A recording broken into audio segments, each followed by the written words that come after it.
Hello, class 8th. This is Ruchi and welcome back to this channel. बच्चे आज इस video में हम देखेंगे अपना संस्कृत बुक का चैप्टर नंबर 12 विच इज देखो द्वादशः पाठ लिखा है जिसका मतलब है पाठ 12 जो कि है हमारा सम्यग् वर्ड प्रयोगेर ब्रह्मलोके महीयते।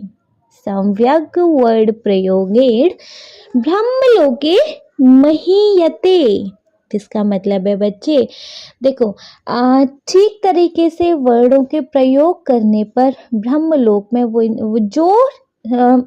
जो वर्डों का उचित ढंग से प्रयोग करता है वह ब्रह्मलोक में महानता प्राप्त करता है या यश प्राप्त करता है, ये सम्मानित होता है।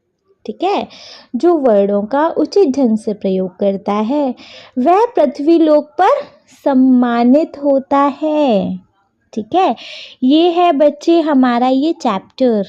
ठीक है, आई होप चैप्टर का नेम अच्छे से क्लियर हो गया होगा। देखो ये वीडियो रहेगी बच्चे हमारे इस चैप्टर के एक्सरसाइज वीडियो, क्योंकि लास्ट वीडियो में हमने इस चैप्टर का एक्सप्लेनेशन क्लियर कर लिया था।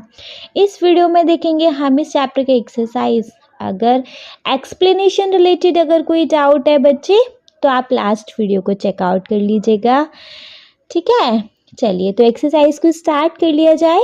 अच्छा, एक्सरसाइज को स्टार्ट करने से पहले एज यूजुअल एक बार हम इस चैप्टर का शॉर्ट समराइजेशन देख लें, है ना, जिससे कि चैप्टर हमारा with in a few minutes एक जल्दी से हमारा उसका क्विक रिवीजन हो जाएगा, एक क्विक रिकैप हो जाएगा और हमें इस चैप्टर में जब भी हम एक्सरसाइज करेंगे तो कोई प्रॉब्लम नहीं आएगा। ठीक है, चलिए तो देख लेंगे बच्चे हम इस चैप्टर का शॉर्ट समराइजेशन। देखिए बच्चे, चैप्टर का शॉर्ट समराइजेशन स्टार्ट करेंगे हम चैप्टर के नेम के साथ ही, जो कि है सम्यग् वर्ड प्रयोगेण ब्रह्मलोके महीयते। मतलब जो सही शब्दों को उच्चारण करता है वह पृथ्वीलोक में सम्मान प्राप्त करता है। ठीक है, चलिए सबसे पहले यहाँ कन्वर्सेशन हो रही है बच्चे की और एक टीचर की। तो देखेंगे एक लड़की बोल रही है, नमस्ते आचार्य, अद्य वयम एकां कथां श्रोतुमिच्छामः, कृपया कथां श्रावयति वा महोदय। नमस्ते आचार्य, आज हम लोग एक कथा सुनना चाहते हैं, महोदय कृपया कथा सुनाइए। फिर सर बोल रहे हैं, नमस्ते छात्रा, भवतां मनोरंजनार्थम आदौ कथा श्रवणाम अनंतरम पाठनम। नमस्ते छात्रों, आपके मनोरंजन के लिए पौराणिक कथा सुनिए, उसके बाद पढ़ेंगे।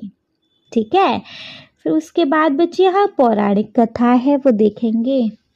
तरही सावधानम शृण्वन्तु, तो सावधानी से सुनो। ठीक है, सावधानी से सुनेंगे। देवानां राजा इंद्रः असुराणां च राजा आसीत् वृत्तासुरः, देवानां असुराणां च मध्ये सर्वदा वैरभावः भवति एव। स्वस्य बलं वर्धयितुम् इन्द्रं जेतुं च वृत्तासुरः यज्ञकारितवान्। यज्ञे आहुतिमन्त्रः आसीत् इन्द्रशर्तुवर्धस्व इति। यज्ञावसाने व्रतासुरो भलीभूत्वा जनान् पीडिष्यति इति विचार्य ऋत्विजः मन्तेश्वरः परिवर्तितवन्तः। स्वर परिवर्तितेन अर्थः परिवर्तितः। परिणामतः व्रतासुरस्य स्थाने इन्द्रस्य बलं वर्धितं। बलवान् इन्द्रः व्रजेण व्रतासुरं मारितवान्। तो देवताओं के राजा इंद्र और राक्षसों का राजा व्रतासुर था। देवताओं और असुरों के बीच हमेशा दुश्मनी ही रहती थी। अपना बल बढ़ाने के लिए और इंद्र को जीतने के लिए व्रतासुर ने यज्ञ करवाया। यज्ञ में आहुति मंत्र था इंद्र शत्रु वर्धस्व, अर्थात इंद्र के शत्रु की वृद्धि हो यज्ञ की समाप्ति पर वृत्रासुर बलवान होकर लोगों को पीड़ित करेगा। यह सोचकर पुरोहितों ने स्वर परिवर्तित कर दिया। स्वर के परिवर्तन से अर्थ परिवर्तित हो गया। परिणाम स्वरूप वृत्रासुर के स्थान पर इंद्र का बल बढ़ गया। शक्तिशाली इंद्र ने वज्र से वृत्रासुर को मार दिया।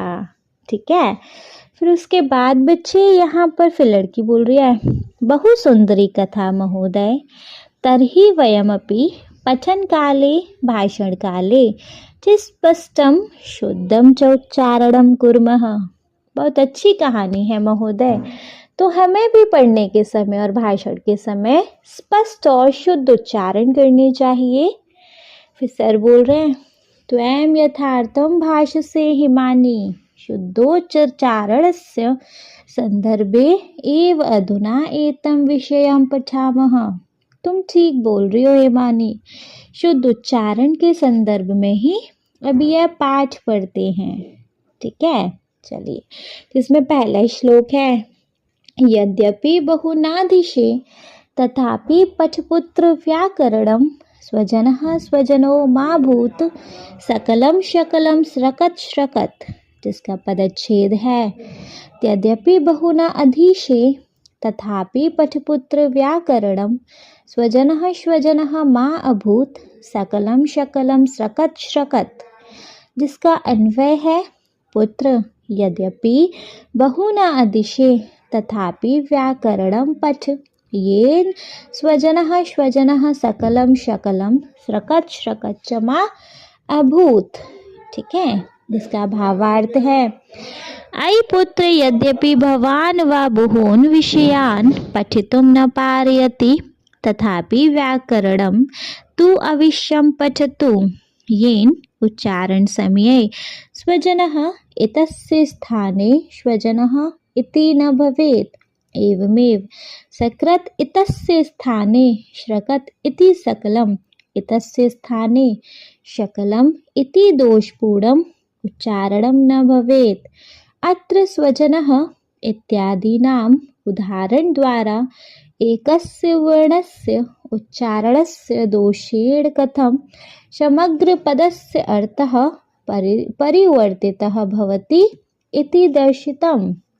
इसका मतलब है, हे पुत्र, भले ही आप बहुत विषयों को पढ़ने में सक्षम नहीं हो, फिर भी व्याकरण तो अवश्य पढ़ो, जिसमें उच्चारण के समय में स्वजन के स्थान पर स्वजन नहीं होना चाहिए। इस प्रकार एक बार के स्थान पर मल, पूर्ण के स्थान पर खंड, इस तरह के दोषपूर्ण उच्चारण नहीं होने चाहिए।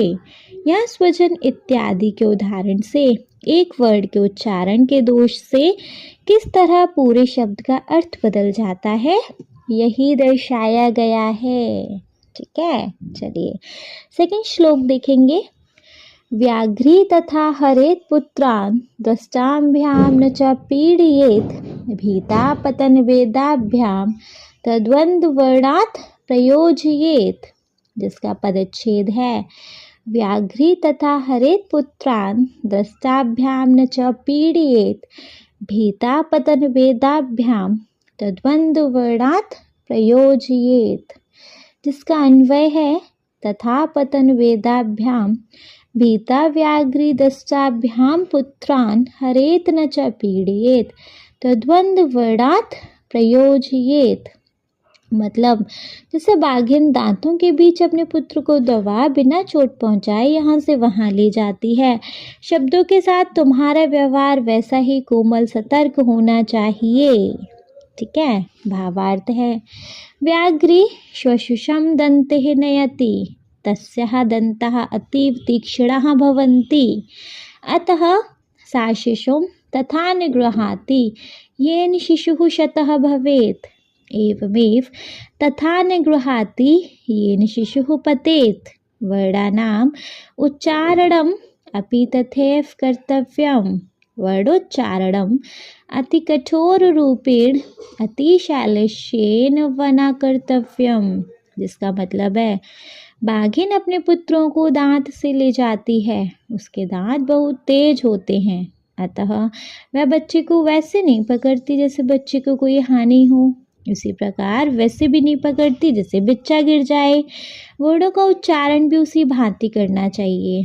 वर्णों का उच्चारण न तो अधिक कठोर रूप से न ही अधिक सरल रूप से करना चाहिए।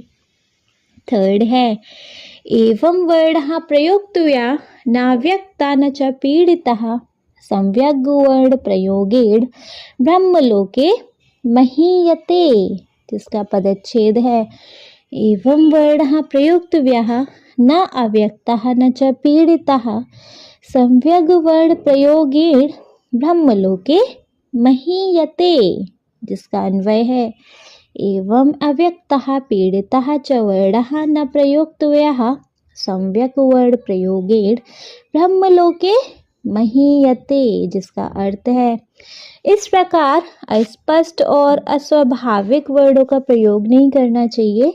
जो व्यक्ति सम्यक वर्ण प्रयोग करता है वह ब्रह्मलोक में सम्मानित होता है। भावार्थ है वर्णानाम उच्चारण समये इदम अवधेयम यत् वर्णः स्पष्टया स्वाभाविक रूपेण च उच्चारणीयः एतेन श्रोता वक्तुः भावान् सम्यक्तः अवगच्छति एवं सावधानम् उच्चारणशीलः समाजे सम्मानं प्राप्नोति। मतलब इसका वर्णों के उच्चारण के समय यह ध्यान रखना चाहिए कि वर्ण स्पष्ट और स्वाभाविक रूप से उच्चारित होना चाहिए। इससे सुनने वाले बोलने वालों के भावों को ठीक रूप से समझते हैं। इस प्रकार सावधान उच्चारणशील व्यक्ति समाज में प्रतिष्ठा प्राप्त करता है। ठीक है। फोर्थ वन है माधुर्यम अक्षर व्यक्ति पदच्छेदस्तु सुस्वरः धैर्य लय समर्थः च षेडते पाचकः गुणः, जिसका पदच्छेद है माधुर्यम अक्षर व्यक्ति पदच्छेदः तु सुस्वरः धैर्य लय समर्थः च षट् एते पाचकः गुणः। अन्वय है माधुर्यम अक्षर व्यक्ति पदच्छेदः तु सुस्वरः धैर्यं लय समर्थः च एते षट् पाठकः गुणः। अर्थ है जो व्यक्ति मधुर स्पष्ट उचित स्थानों पर पदों का विभाजन करने वाला, मधुर स्वर में बोलने वाला, धैर्यशील लय में पढ़ने वाला हो वही उत्तम पाठक कहलाता है। यह सभी 6 गुण एक श्रेष्ठ पाठक में होने चाहिए। भावार्थ है मधुरेण स्पष्टम उच्चारणम अपेक्षित स्थाने पदच्छः सर्वेषां श्रवण योग्येन समुचित स्वरेण कथनम संदेहं विना पठनाय धैर्यं विषये च तल्लीनता इति एते उत्तमस्य पाठकस्य षड्गुणाः भवन्ति। पठनम् इति कौशलं सम्पादयितुं वयम् एतान् गुणान् वर्धयामः। मधुरता पूर्वक स्पष्ट उच्चारण, उचित स्थानों पर पदों का विभाजन, सभी के सुनने के योग्य समुचित स्वर से कहना, संदेह रहित पढ़ने के लिए धैर्य, विषय में तल्लीनता, ये श्रेष्ठ पाठक के 6 गुण होते हैं। पठन कौशल को संपादित करने के लिए हमें इन गुणों को बढ़ाना चाहिए। लास्ट श्लोक वी हैव गीति शीघ्र ही शिरः कंपी तथा लिखित पाठकः अनर्थ गोल्यप कंठश्च षडेते पाचकाधमः, जिसका पदच्छेद है गीति शीघ्र शिरः कंपी तथा लिखित पाठकः अनर्थज्ञः अल्पकंठः च षट् एते पाठकाधमः। अन्वय है गीति शीघ्र शिरः कंपी लिखित पाठकः अनर्थज्ञः अल्पकंठः च एते षट् पाठकाधमः भवन्ति। अर्थ है जो व्यक्ति गाकर पढ़ता है, बहुत तेज पढ़ता है, सर को हिलाकर पढ़ता है, सिर्फ लिखे हुए को पढ़ता है, अर्थ नहीं जानता, जिसकी आवाज़ धीमी है, यह 6 प्रकार के पाठक अधम कहे गए हैं। लास्ट है मतलब भावार्थ है यह जनः गीत गानम इव पठति शीघ्रं शीघ्रं वेगेन व पठति मस्तक दौलनम श्रुत्वा पठति। यह जन्म लिखित्वा लिखित्वा पठति अर्थबोधनं विना पठति मंदस्वरेण पठति सः अधम पाठकः इति उच्यते। अतः पठनकाले वयम् एतान् दोषान् परिष्कृत्य पठामः चेतः आदर्श पाठकः भवामः। मतलब जो व्यक्ति गीत गाने के समान पढ़ता है, जल्दी जल्दी या तेज से पढ़ता है, सर हिलाकर पढ़ता है, जो लिख लिख कर पढ़ता है, अर्थ समझे बिना पढ़ता है, धीमे स्वर से पढ़ता है, वह नीच पाठक कहलाता है। अतः पढ़ने के समय हमें इन दोषों को त्याग कर पढ़ना चाहिए और हम इस तरह से एक आदर्श पाठक बने। चलिए बच्चे, अब क्योंकि हमने शॉर्ट समराइजेशन देख लिया है तो अब बारी आ जाती है हमारे इस चैप्टर के एक्सरसाइज की। ठीक है, देखो एक्सरसाइज का क्वेश्चन नंबर 1 है, पाठे विद्यमानानां श्लोकानां उच्चारणं स्मरणं लेखनं च कुरत। पाठे विद्यमानानां श्लोकानां उच्चारणं स्मरणं लेखनं च कुरुत। पाठ में विद्यमानानां मतलब पाठ में आए हुए, श्लोकानानां मतलब श्लोक को उच्चारण करो, स्मरणम याद करो, लेखनम च और लिखो, कुरत मतलब ये तीनों काम करो। पाठ में आए हुए श्लोकों को आपको पढ़ना है, याद करना है और लिखना है। ठीक है, पाठ में बच्चे 5 श्लोक आए हैं, पता है आपको। ठीक है, तो बच्चे आपको उन 5 श्लोकों को पढ़ना है, लिखना है और याद करना है। इस काम को आप खुद से कर लेंगे। ठीक है, इस काम में तो कोई प्रॉब्लम नहीं, इस काम में तो रुचि मैम का कोई ज़रूरत नहीं है। नहीं, चलो ठीक है, तो फिर हम मूव करेंगे अपने नेक्स्ट क्वेश्चन पे। क्वेश्चन नंबर 2 वी हैव अधोलिखितानां प्रश्नानां एकपदेन उत्तराणि लिखत। अधोलिखितानां प्रश्नानां एकपदेन उत्तराणि लिखत। अधोलिखितानां नीचे लिखे गए, प्रश्नानां प्रश्नों के, एक पदेन एक पद में, उत्तराणि उत्तर, लिखत लिखो। नीचे लिखे गए प्रश्नों के बच्चे आपको आंसर देने हैं एक पद में। ठीक है, क्लियर है बढ़िया से? मतलब आपको ये जो जितने भी क्वेश्चन हैं उनके आपको 1 वर्ड आंसर देने हैं, एक शब्द में आंसर देने हैं। ठीक है, चलिए को वाला देखेंगे। को वाला है, पाठकः केषां सम्यक् प्रयोगं कुर्युः। पाठकः केषां सम्यक् प्रयोगं कुर्युः। पाठकः जो पाठक है, पाठकों को, केषां किसका, सम्यक् उचित, प्रयोगम उचित ढंग से प्रयोग, कुर्युः करना चाहिए। पाठकों को किसका उचित रूप से प्रयोग करना चाहिए। बच्चे चैप्टर में किस चीज़ का उचित ढंग से प्रयोग करने के लिए कहा गया है? शब्दों का, है ना, कि शब्दों का उचित प्रयोग करो, अदरवाइज गड़बड़ हो जाएगी, कभी भी कुछ भी हो सकता है ना। तो यहाँ पर हमें शब्दों का उचित प्रयोग करने के लिए कहा गया है। तो यहाँ हमारा आंसर होगा वर्णानाम। वर्णानाम, है ना। तो पाठकः केषां सम्यक् प्रयोगं कुर्युः वर्णानाम। क्लियर? चलिए ख वाला है, किम अवश्यमेव पठनीयम। किम अवश्यमेव पठनीयम, हमको क्या अवश्य ही पढ़ना चाहिए। किम क्या, अवश्यमेव अवश्य ही, पठनीयम पढ़ना चाहिए। क्या अवश्य ही पढ़ना चाहिए? व्याकरण को, है ना, व्याकरण को तो अवश्य ही पढ़ना चाहिए। तो यहाँ आंसर रहेगा व्याकरणम। व्याकरणम, ठीक है। किम अवश्यमेव पठनीयम, तो व्याकरणम। ठीक है, गो वाला है, ब्रह्मलोके केन सम्मानम भवति। ब्रह्मलोके केन सम्मानम भवति। ब्रह्मलोके, ब्रह्मलोक में मतलब पृथ्वी पर किसका सम्मान होता है? पृथ्वी पर किसका सम्मान होता है? जो उचित ढंग से शब्दों का प्रयोग करता है ना? तो यहाँ आंसर रहेगा सम्यग् वर्ड प्रयोगेण। सम्यग् वर्ड प्रयोगेण। तो ब्रह्मलोके केन सम्मानम भवति? यहाँ पर आंसर आएगा बच्चे सम्यग् वर्ड प्रयोगेण। ठीक है, क्लियर है? चलो घ वाला देखेंगे। अधमः पाठकः कति भवन्ति? अधमः पाठकः कति भवन्ति? जो अधम पाठक होते हैं कितने होते हैं?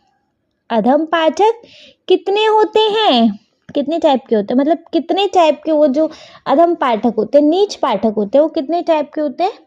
हमें यहाँ इस चैप्टर में 6 टाइप के बताए गए हैं, है ना? कि जल्दी जल्दी पढ़ना और मतलब बिना रुके पढ़ना, बिना लय से पढ़ना, इस टाइप से श्लोक में पढ़े थे नहीं? तो कितने टाइप के अधम पाठक होते हैं बच्चे? 6 टाइप के। तो यहाँ पर हमारा आंसर रहेगा षट्। ठीक है, अधमः पाठकः कति भवन्ति? तो यहाँ पर आ जाएगा षट्। क्लियर है? बढ़िया से। चलिए नेक्स्ट ड वाला देखेंगे। तो हम ड वाला है धैर्यम केषां गुणः। धैर्यम केषां गुणः। धैर्य जो है बच्चे वो किसका गुण है? किसका है? पाठकों का, है ना? तो यहाँ पर आंसर रहेगा पाठ का नाम। पाठ का नाम। धैर्यम केषां गुणः पाठ का नाम। ठीक है, क्लियर है? बढ़िया से क्लियर है। चलिए देन वंस इसको एक बार रीड कर ले। देखो क वाला है पाठकः केषां सम्यक् प्रयोगम कुर्युः। तो यहाँ आंसर आएगा वर्णानाम। ठीक। ख है किम अवश्यमेव पठनीयम। तो यहाँ पर आंसर रहेगा व्याकरणम। ग है ब्रह्मलोके केन सम्मानम भवति। यहाँ पर आंसर रहेगा सम्यग् वर्ड प्रयोगेण। घ है अधमः पाठकः कति भवन्ति। तो यहाँ पर आंसर रहेगा षट्। ड है धैर्यम केषां गुणः। तो यहाँ पर आंसर रहेगा बच्चे पाठ का नाम। ठीक है, क्लियर है बढ़िया से? चलिए अगर बढ़िया से क्लियर है बच्चे then we should move on to our question number 3 ना, मतलब हमें अपने क्वेश्चन नंबर 3 पर मूव करना चाहिए नहीं। चलिए तो क्वेश्चन नंबर 3 पे मूव करेंगे बच्चे। क्वेश्चन नंबर 3 वी हैव अधोलिखितानां प्रश्नानां पूर्णवाक्येन उत्तराणि लिखतः। अधोलिखितानां प्रश्नानां पूर्णवाक्येन उत्तराणि लिखत, मतलब नीचे लिखे गए प्रश्नों के आपको पूरे वाक्यों में उत्तर लिखने हैं अभी, है ना? जो नीचे क्वेश्चन दिए गए हैं उनके अभी आंसर करेंगे आप पूरे पूरे वाक्यों में, है ना? अब आपको यहाँ वन वर्ड करने की ज़रूरत नहीं है, अब यहाँ पर आप पूरे वाक्यों में आंसर करेंगे। ठीक है, क्लियर है? चलिए देखेंगे तो क वाला व्याघ्री दृष्टाभ्याम कान नयति। व्याघ्री दृष्टाभ्याम कान नयति। जो व्याघ्री होती है मतलब जो बाघिन होती है वो दांतों के बीच किसको लेके जाती है, मतलब किसको पकड़ लेती है दांतों के बीच? अपने बच्चों को, अपने पुत्र को, है ना? तो यहाँ आंसर रहेगा व्याघ्री दृष्टाभ्याम पुत्रान नयति। व्याघ्री दृष्टाभ्याम पुत्रान नयति। व्याघ्री दृष्टाभ्याम कान नयति, तो व्याघ्री दृष्टाभ्याम पुत्रान नयति। ख है वर्णः कथम प्रयोक्तव्यः। वर्णः कथम प्रयोक्तव्यः। वर्णों को कैसे प्रयोग करना चाहिए? बताइए। तो यहाँ आएगा वर्णः स्पष्टतया न च पीडित्वा प्रयोक्तव्या। वर्णः स्पष्टतया न च पीड़यित्वा प्रयोक्तव्या। ठीक है, क्लियर है। चलिए ग वाला देखेंगे। पाठ का नाम षट गुणः के भवन्ति। पाठ का नाम षट गुणः के भवन्ति। पाठकों के 6 गुण कौन से होते हैं जी? बताइए कौन से होते हैं। देखो, मधुर्यम, अक्षर व्यक्ति, पदच्छेद, सुस्वर, धैर्यम और लय समर्थता, है ना, यही तो होते हैं ना। तो यहाँ पर हमारा आंसर रहेगा पाठ का नाम षट गुणः माधुर्यम, अक्षर व्यक्ति, पदच्छेदः, सुस्वरः, धैर्यम, लय समर्थता च भवन्ति। पाठ का नाम षट गुणः माधुर्यम, अक्षर व्यक्ति, पदच्छेदः, सुस्वरः, धैर्यम, लय समर्थता च भवन्ति। ठीक है, क्लियर है। चलिए क्लियर है तो घो वाला देखेंगे। के अधमः पाठकः भवन्ति। के अधमः पाठकः भवन्ति। कौन अधम पाठक होते हैं, मतलब थोड़े नीचे पाठक होते हैं। कौन होते हैं? देखो, जो जल्दी जल्दी पढ़ते हैं, सर हिला कर पढ़ते हैं, लिख लिख कर पढ़ते हैं, है ना, बिना अर्थ के पढ़ते हैं, है ना, इस टाइप के पाठक कैसे होते हैं? अधम पाठक। तो यहाँ आंसर रहेगा गीति शीघ्री शिरकंपी लिखित पाठकः अनर्थज्ञः अल्पकंठश्च अधमः पाठकः भवन्ति। गीति शीघ्री शिरःकंपी लिखित पाठकः अनर्थज्ञः अल्पकंठश्च अधमः पाठकः भवन्ति।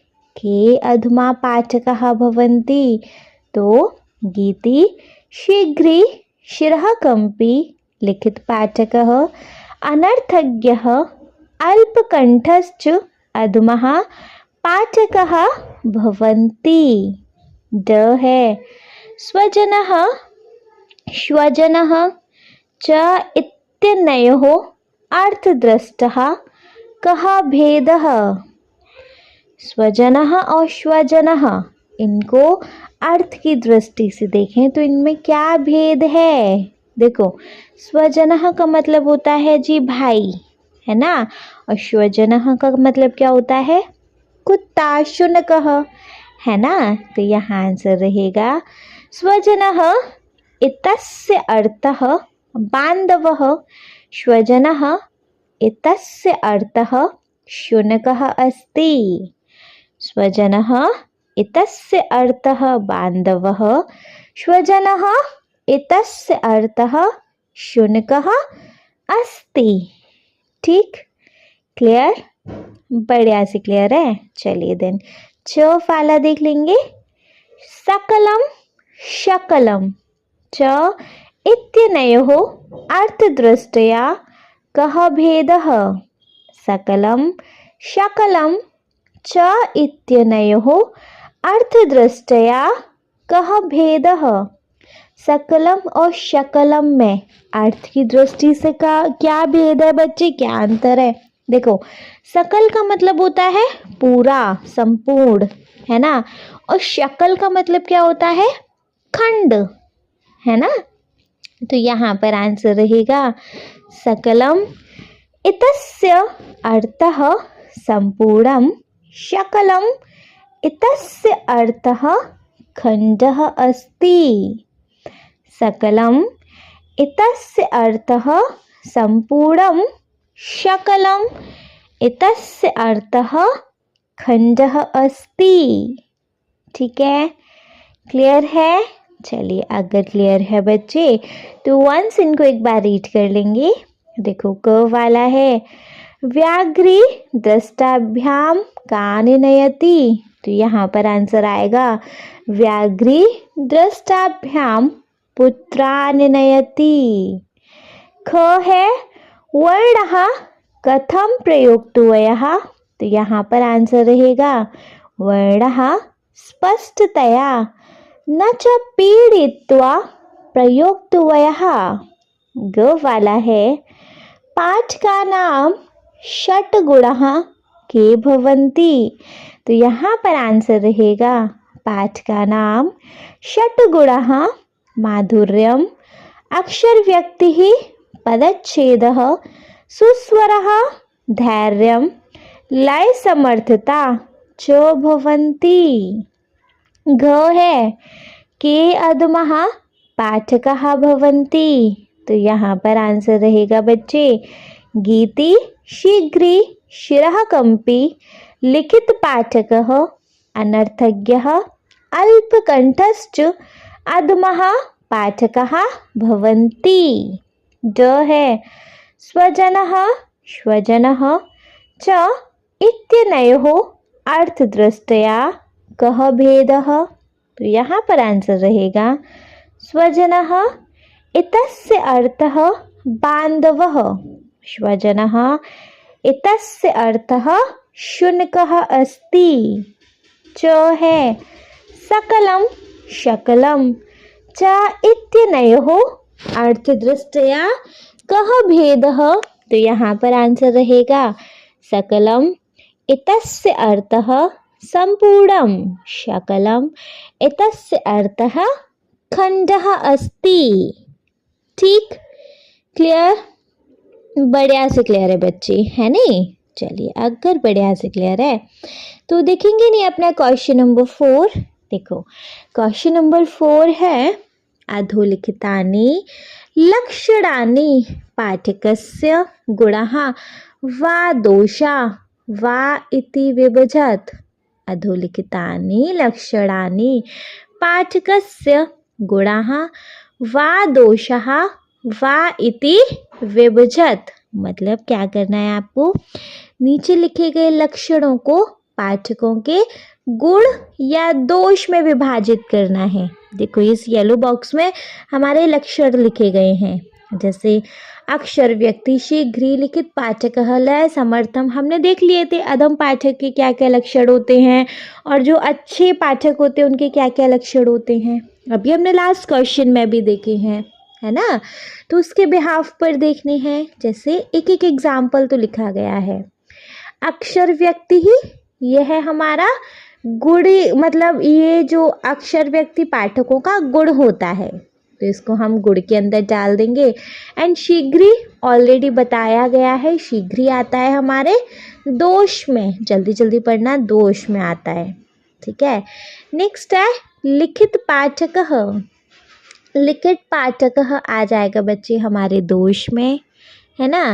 नेक्स्ट लय समर्थम, लय समर्थम आ जाएगा हमारे बच्चे गुण में, है ना। नेक्स्ट है अनर्थः, अनर्थः आ जाएगा दोष में, है ना, अनर्थः दोष में आ जाएगा। अल्पकंठः, अल्पकंठः भी बच्चे दोष में चला जाएगा। नेक्स्ट माधुर्यम, माधुर्यम हमारा गुण में आ जाएगा। ठीक है, गीति, गीति आ जाएगा हमारे दोष में। नेक्स्ट है पदच्छेदः, पदच्छेदः आ जाएगा हमारे गुण में। नेक्स्ट है शिरः कंपी, शिरः कंपी चला जाएगा हमारे दोष में। नेक्स्ट है अनर्थज्ञः, अनर्थज्ञः आ जाएगा दोष में। नेक्स्ट है धैर्यम, धैर्यम आ जाएगा बच्चे गुण में। नेक्स्ट है सुस्वरः, सुस्वरः भी आ जाएगा हमारे गुण में। ठीक है, तो इस तरीके से इस येलो बॉक्स को हमको डिवाइड करना है गुण में और दोष में। तो देखो बच्चे गुण हमारे पाठकों के कौन कौन से होंगे, अक्षर व्यक्ति ही, लय समर्थम, माधुर्यम, पदच्छेदः, धैर्यम और सुस्वरः। और दोष में क्या क्या आ जाएगा बच्चे? दोष में आ जाएगा शीघ्री, लिखित पाठकः, अनर्थः, अल्पकंठः, गीति, शिरः कंपी, अनर्थज्ञ। ठीक है, क्लियर है बढ़िया से? गुण में अक्षर व्यक्ति ही, लय समर्थम, माधुर्यम, पदच्छेदः, धैर्यम, सुस्वरः। और दोष में चले जाएंगे शीघ्री, लिखित पाठकः, अनर्थः, अल्पकंठः, गीति, शिरः कंपी और अनर्थज्ञः। ठीक है, क्लियर है बढ़िया से? चलिए, अगर बच्चे क्लियर है तो अपने नेक्स्ट क्वेश्चन पे मूव करेंगे। नहीं, नेक्स्ट क्वेश्चन हमारा क्या है बच्चे? श्लोकानुसार, श्लोकानुसारम रिक्त स्थाने उचितये शब्दे पूरयत। श्लोकानुसारम रिक्त स्थाने उचितये शब्दे पूरयत। श्लोकों के अनुसार रिक्त स्थानों में उचित शब्द को लिखना है ना? तो जैसे क वाला है बच्चे हमारा यहाँ पर, भीता डैश त्वद्वंद्व वर्णात् प्रयोजयेत। भीता डैश तद्वंद्व वर्णात् प्रयोजयेत।